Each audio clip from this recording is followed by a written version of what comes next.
Ασφάλεια στη χρήση εικονικής πραγματικότητας. Το πρώτο κομμάτι που πρέπει πάντα να προσέχουμε στην χρήση της τεχνολογίας εικονικής πραγματικότητας είναι να αποτρέψουμε τους τραυματισμούς των χρηστών.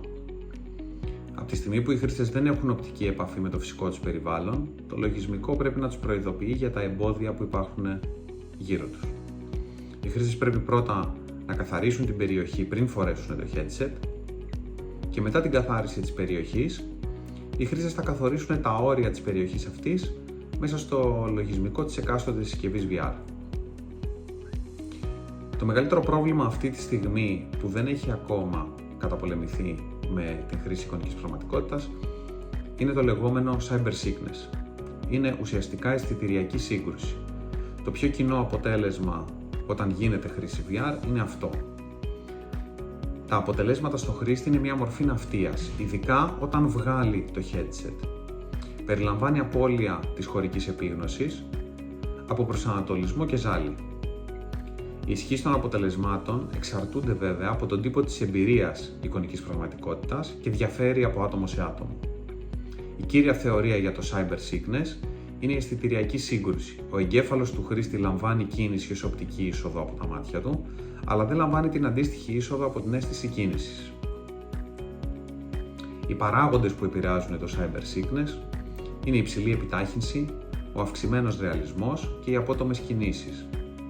Για να μειωθεί το cyber sickness, αυτό που προσπαθούμε να κάνουμε είναι να μειώσουμε την οπτική είσοδο που δεν ταιριάζει με την κίνηση του σώματος, να κάνουμε χρήση στενότερου οπτικού πεδίου, ώστε ο χρήστης να λαμβάνει λιγότερες πληροφορίες από τα μάτια.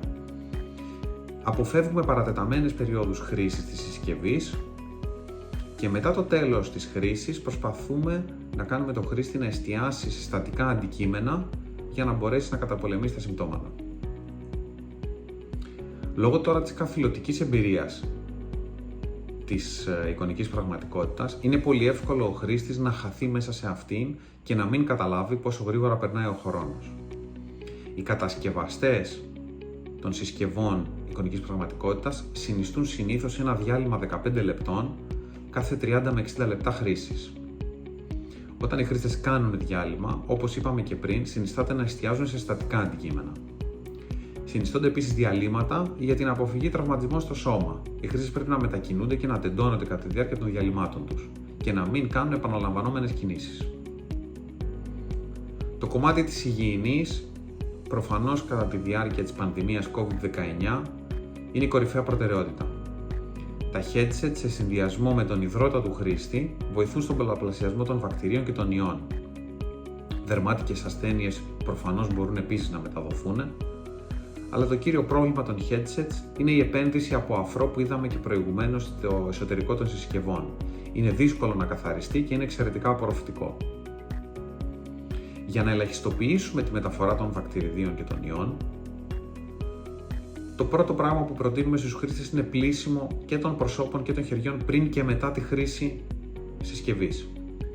Να υπάρχουν πολλαπλά ανταλλακτικά επένδυσης, ο συγκεκριμένος αφρός δηλαδή που περιέχεται στο εσωτερικό της συσκευής, να κάνουμε χρήση μάσκας VR μίας χρήσης, να γίνεται χρήση πετσέτας κατά τη διάρκεια με την οποία ο χρήστης θα μπορεί να σκουπίζει τον υδρότα του για να μην περνάει μέσα στο αφρόδες υλικό, να χρησιμοποιείται αλκοολούχο απολυμαντικό πριν και μετά τη χρήση, αλλά και συσκευή απολύμανσης UVC.